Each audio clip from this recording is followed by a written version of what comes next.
Hello movie loves, आशा करता हूं कि आप सभी अच्छे हैं।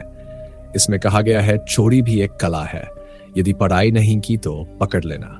आज की कहानी इसी कहावत पर आधारित है, जहां कुछ युवा लड़के लड़कियां पेंटिंग की नकल करते करते एक खतरनाक गोल चक्कर में फंस जाते हैं और वहां से बाहर निकलने के लिए उन्हें राष्ट्रपति भवन की एक पेंटिंग चोरी करनी होगी।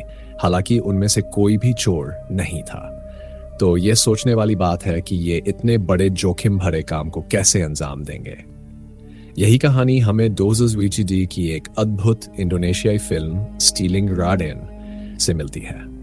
कहानी की शुरुआत में हमें मुख्य पात्र पिको दिखाई देता है। पिको एक छात्र होने के साथ साथ एक उत्कृष्ट कलाकार भी था, लेकिन वह अपनी इस प्रतिभा का उपयोग थोड़ा अलग अंदाज में करता था। वह मशहूर पेंटर्स की पेंटिंग्स की एकदम सीधी नकल बनाकर क्लाइंट्स को बेच देता था। उसी दिन भी पिको एक प्रसिद्ध पेंटर की पेंटिंग की नकल बना रहा था। कई दिनों की कड़ी मेहनत के बाद आखिरकार उसकी पेंटिंग तैयार हो जाती है और वह असली पेंटिंग की तरह ही उस पर साइन कर देता है। फिर हम एक बड़े आर्ट गैलरी में पहुंचते हैं जहां पेंटिंग की नीलामी चल रही होती है। वहां देश के सभी धनी बिजनेसमैन मौजूद होते हैं। पिको ने पेंटिंग को असली पेंटिंग के रूप में नीलामी में लगा दिया।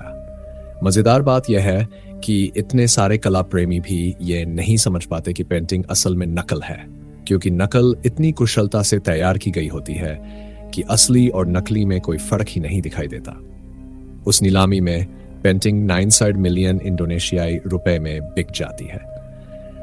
उसी नीलामी में हमें परमांदी नाम के एक वृद्ध व्यक्ति को दिखते हैं, जो उस दिन नाम की एक महिला के साथ बैठकर बातचीत कर रहे होते हैं। ये दोनों कहानी के बहुत ही महत्वपूर्ण किरदार साबित होते हैं, हालांकि उनके बारे में पूरी जानकारी आगे चलकर मिलती है। पेंटिंग की नीलामी के बाद पिको के दोस्त यूसुफ उससे फोन पर कहते हैं कि उन्होंने पिको के खाते में पैसा क्रिप्टो के रूप में ट्रांसफर कर दिया है। आप सब जानते हैं कि क्रिप्टो एक डिजिटल मुद्रा है जो सिक्कों के रूप में होती है और इसे हम अपनी मुद्रा में नकद कर सकते हैं। पर समस्या यह है कि क्रिप्टो की कीमत शेयर बाजार की तरह उतार चढ़ाव करती रहती है। इसलिए यूसुफ पिको से पूछता है कि क्या वह अभी इस पैसे को नकद करना चाहता है या क्रिप्टो की कीमत बढ़ने का इंतजार करेगा। पिको बताता है कि उसके कॉलेज की फीस बाकी है, इसलिए उसे अभी तुरंत पैसा नकद करना होगा। यूसुफ पिको की बात मानकर पैसे को नकद कर देता है। अब बात करते हैं यूसुफ की। वह एक हैकर, बिजनेसमैन और छात्र ठग भी है। वह विभिन्न ब्रांडों के प्रोडक्ट्स की नकल बनाकर उन्हें बाजार में बेचता है। पिको को मिलने वाले नकली पेंटिंग के ऑर्डर्स की व्यवस्था भी यूसुफ कर देता है। पिको नकली पेंटिंग तैयार करता है और सुनिश्चित करता है कि वह क्लाइंट तक सही सलामत पहुंच जाए। साथ ही पैसों का हिसाब किताब भी यूसुफ संभालता है। आगे कहानी में पिको अपने पिता बुद्धिमान से मिलने जेल जाता है। बुद्धिमान कई सालों से जेल में है क्योंकि उन्हें कुछ साल पहले अपने दोस्तों द्वारा प्रोत्साहित होकर एक अनैतिक काम में फंसाया गया था। बाद में उनके दोस्तों ने धोखा देकर उनके सारे पैसे अपने नाम कर लिए और देश छोड़ गए, जबकि सारी जिम्मेदारी बुद्धिमान की गर्दन पर टांगी गई। फिर भी एक बेटा होने के नाते पिको कभी इस बात को स्वीकार नहीं कर पाता और हमेशा कोशिश करता है कि अपने पिता के केस को फिर से खोला जाए ताकि उनकी सजा कुछ कम हो सके। इस दुनिया में परिवार में पिता के सिवा कोई और नहीं था, इसलिए वह हमेशा अपने पिता को अपने करीब चाहता था और उनके लिए किसी भी कीमत पर लड़ने को तैयार रहता था। उसी दिन पिको के पिता बताते हैं कि उनके एक परिचित अच्छे वकील हैं जो केस को फिर से खोलवा सकते हैं और उन्हें जेल से रिहा करवा सकते हैं, लेकिन इसके लिए उस वकील को 2 बिलियन रुपए देने होंगे। यह सुनकर पिको तनाव में आ जाता है क्योंकि इतने सारे पैसे जुटाना उसके लिए लगभग असंभव सा लगता है। घर लौटकर पिको यूसुफ को यह बात बताते हैं, लेकिन यूसुफ उसे चिंतित होने से रोकते हैं क्योंकि उनके पास इस समस्या का एक समाधान पहले से ही था। यूसुफ बताते हैं कि पिको की पिछली पेंटिंग 90 मिलियन में बिक चुकी थी, जबकि उन्हें उसमें से मात्र 65 मिलियन मिले थे, यानी उनकी मेहनत का पूरा मुआवजा नहीं मिल रहा था। इसी कारण दोनों दोस्तों ने मिलकर यह निर्णय लिया कि वे अपने क्लाइंट से अधिक पैसे मांगेंगे और अगर 3-4 पेंटिंग्स पूरी कर ली गई तो बुद्धिमान के केस का पैसा भी जुट जाएगा। इसके बाद पिको अपनी प्रेमिका सारा से मिलने जाता है। सारा एक मार्शल आर्ट चैंपियन है जो आने वाले स्पोर्ट्स प्रतियोगिता की तैयारी में लगी हुई है। वहीं पिको के यूसुफ के साथ ज्यादा समय बिताने के कारण सारा और पिको के बीच झगड़ा हो जाता है, क्योंकि सारा पिको की असली प्रेमिका नहीं थी, बल्कि उसका असली प्रेमी यूसुफ था। उनके बीच बातचीत चल रही थी, तभी यूसुफ, जो पूरे माहौल में एक किस्म की मजाकिया उपस्थिति बना हुआ था, बिना कुछ समझे समझाए वहां आ जाता है। जैसे ही वह पहुंचता है, वह अपनी मर्जी के अनुसार बातों में लग जाता है और खाने शुरू कर देता है। इसे देखकर पिको और उसके दोस्त थोड़े नाराज हो जाते हैं, पर यूसुफ को इसकी कोई परवाह नहीं रहती। इसी बीच हम दो और दोस्तों गुफार और टुक टुक को देखते हैं, जो एक गैराज में मैकेनिक के तौर पर काम करते हैं। काम के बीच में वे अक्सर कार लेकर बाहर निकल पड़ते थे, क्योंकि उन्हें एक रेसिंग जोन के बारे में अच्छी जानकारी थी जहां कार रेस पर सट्टेबाजी की जाती थी। उस सट्टेबाजी का संचालन फेला नाम की एक लड़की करती थी। उसी दिन टुक टुक अपनी कार लेकर रेस में शामिल हो जाता है। सबाह और गुफार उसके पक्ष में दांव लगाता है। टुकुटुक अपनी तेज रफ्तार से कार चला रहा होता है, तो फेला गुफार से कहती है कि टुकुटुक के नाम पर और ज्यादा पैसा लगाए, क्योंकि उसकी जीतने की संभावना सबसे अधिक है। गुफार फेला की बात से ललचाते हुए अपने पास रखे सारे पैसे सट्टे में लगा देता है, लेकिन दुर्भाग्य से रेस के आखिरी पलों में टुकुटुक की कार में समस्या आ जाती है और वह हार जाता है। बाद में उन्हें पता चलता है कि यह सब फेला की पहले से रची बसी चाल थी। उसने टुटुक की कार में पहले ही कुछ बदलाव कर दिए थे ताकि वह रेस जीत न सके। अर्थात फेला ने उन्हें धोखा दिया।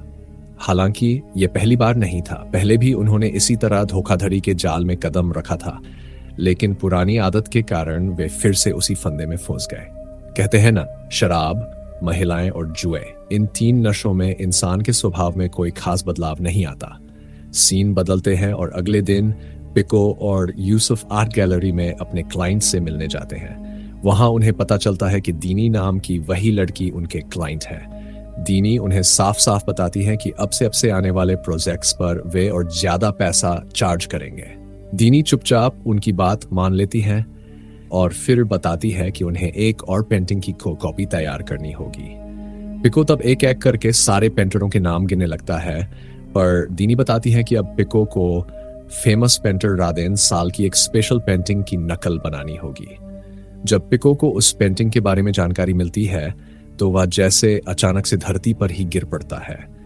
एक पल भी न रुकते हुए वह दीनी को बताता है कि वह यह काम कर सकता भी नहीं, क्योंकि वह पेंटिंग किसी भी सामान्य पीढ़ी की कृति नहीं है।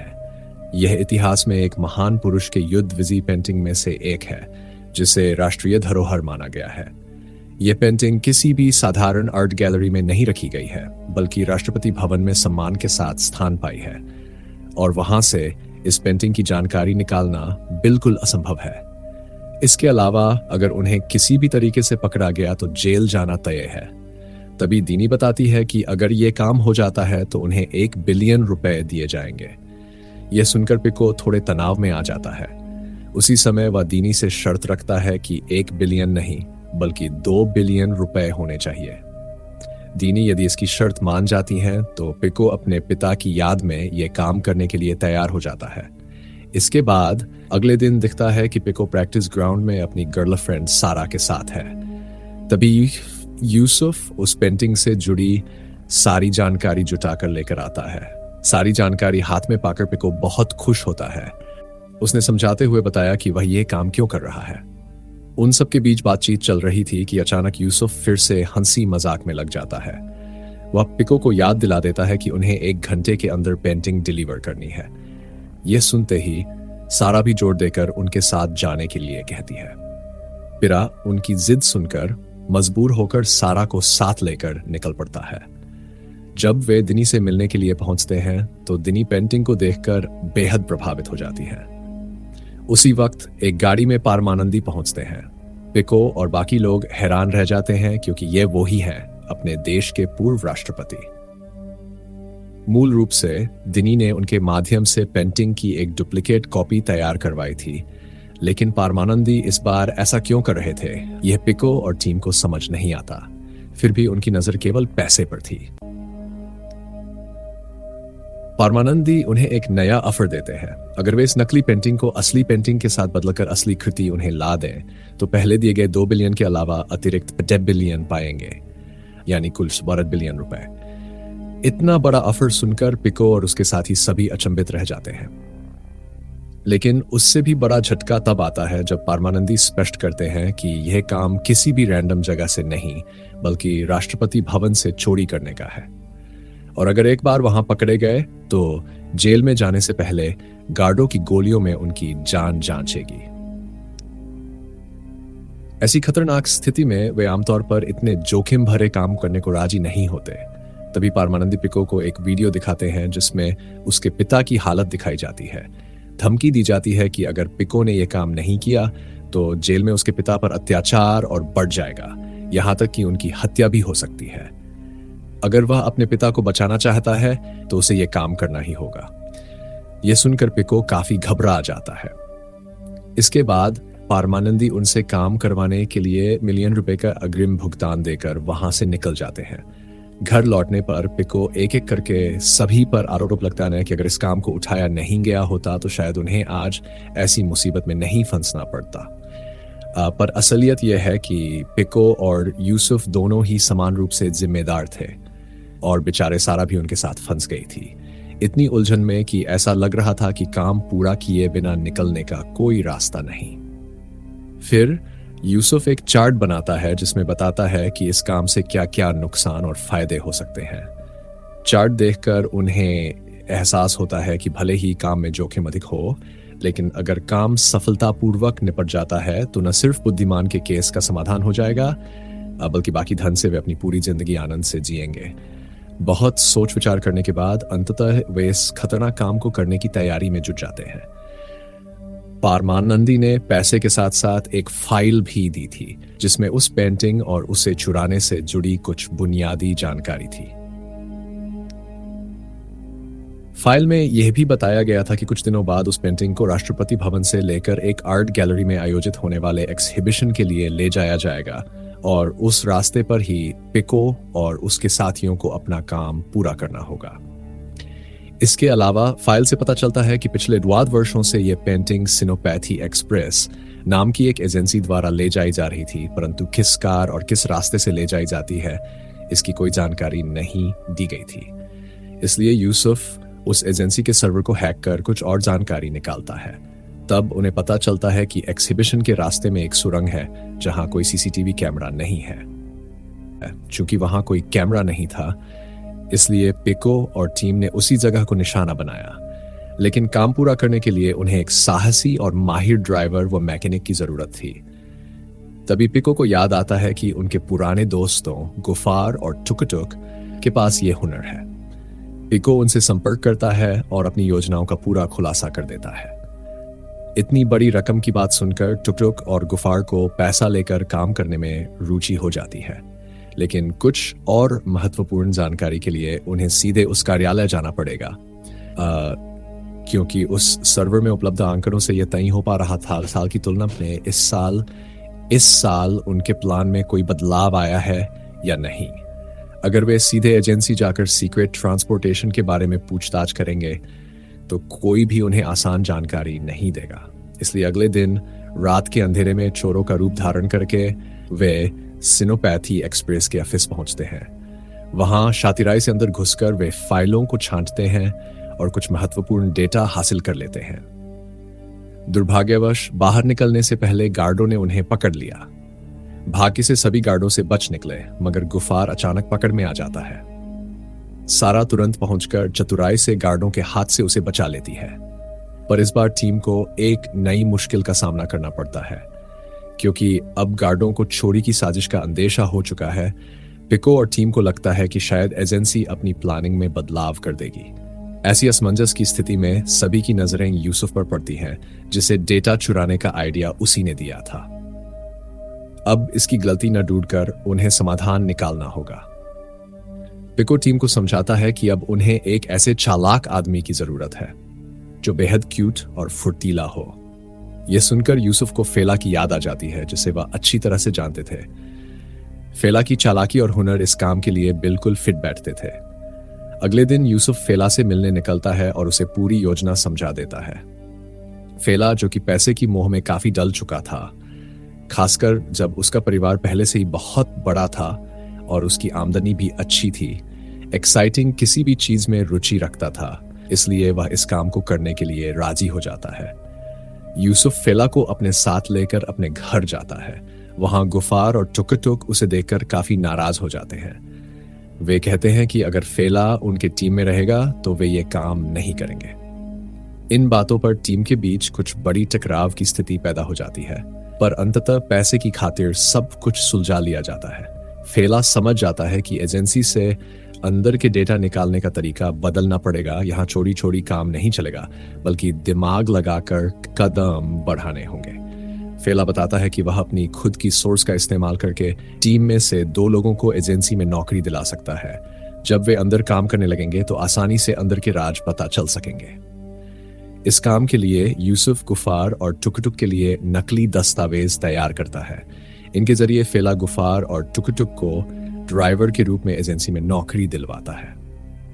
नौकरी के पहले ही दिन टुक उस एजेंसी की एक कार लेकर आता है, जिसे पिको को दिखाया जाता है, और पिको उसी कार के आधार पर एक नई डिजाइन की कार बनाने लग जाता है। इस नई कार का मकसद यह होता है कि जब चोरी का दिन आए तो उनके पास असली कार के साथ साथ नकली कार का आदान प्रदान हो सके। इसी बीच टुक कुछ और महत्वपूर्ण जानकारी हासिल कर यूसुफ को सूचित करता है। यूसुफ रिसर्च करके पता लगाता है कि एग्जीबिशन के दिन किस ड्राइवर को पेंटिंग ले जाने का जिम्मा सौंपा गया है। फिर टुक जाकर उस ड्राइवर से बातचीत शुरू कर देता है। ड्राइवर, जो काफी दिनों से छुट्टी नहीं ले पाया था, पहले से ही थोड़ा नाखुश था। उसे लगा कि अगर 1-2 दिन की छुट्टी मिल जाए तो परिवार के साथ घूमने जाना अच्छा रहेगा। इसी दौरान टुक के दिमाग में एक आइडिया आता है। वह उस ड्राइवर से कहता है कि उसे किसी लॉटरी से फैमिली टूर का टिकट जीत गया है, पर उसके पास परिवार नहीं है, इसलिए उसे वह टिकट नहीं चाहिए। अगर वह चाहे तो टुक उस टिकट को उसे दे सकता है। यह बात सुनकर ड्राइवर काफी खुश हो जाता है, लेकिन एक समस्या उभर आती है। टूर की तारीख टाइजी तारीख है और उसी दिन एक्सहिबिशन भी है। ड्राइवर यह सुनकर थोड़ा सोच में पड़ जाता है। तब टुक तुरंत कहता है कि उसकी जगह वह खुद ही उस दिन एक्सहिबिशन में मौजूद रहेगा। इस बात से ड्राइवर की खुशी लौट आती है। अंत में टुक गुपचुपता से यूसुफ को फोन करता है और उस ड्राइवर के लिए उस दिन के टूर की व्यवस्था करने की बात करता है। यदि आप इस फिल्म का अगला भाग देखना चाहते हैं तो कृपया 14 तारीख को शाम 5 बजे यूट्यूब पर जाकर पहले देख लें। साथ ही चैनल को सब्सक्राइब करें ताकि आपको वीडियो का नोटिफिकेशन सबसे पहले प्राप्त हो सके।